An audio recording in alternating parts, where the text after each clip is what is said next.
In 2006, a man vanished while crabbing off the Oregon coast. Weeks later, unidentified remains surfaced more than 100 miles away. It would take nearly 20 years for science to connect the two. This is the case of Clarence Edwin Ed Asher. On September 5, 2006, Clarence Edwin Asher disappeared while crabbing in Tillamook Bay. He was 72 years old and well known in his community.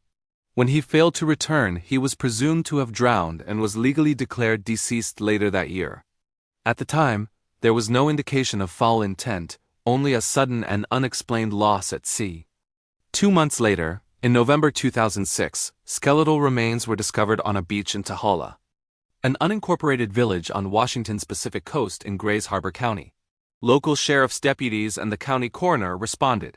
The remains were determined to belong to an adult male, estimated to be between 20 and 60 years old or older, approximately 5 feet 9 inches tall and weighing between 170 and 180 pounds. Despite extensive efforts, no identification could be made. The man became known as Grays Harbor County John Doe 2006 and was entered into NamUs as an unidentified person.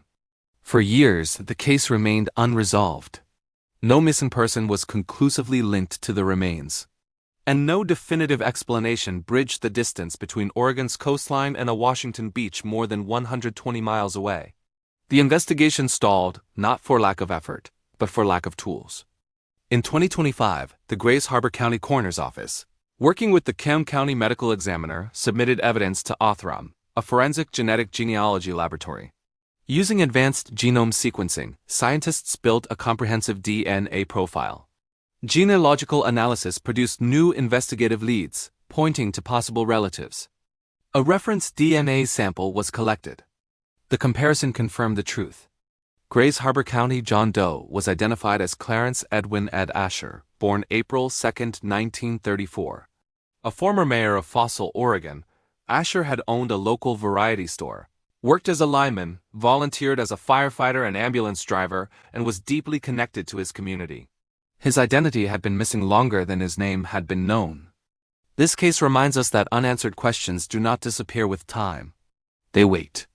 Through forensic genetic genealogy, Clarence Edwin Asher's story was finally connected, closing one chapter while honoring another. This is Case Files of the Missing, where the search for answers does not end with time. Please like, comment, and subscribe.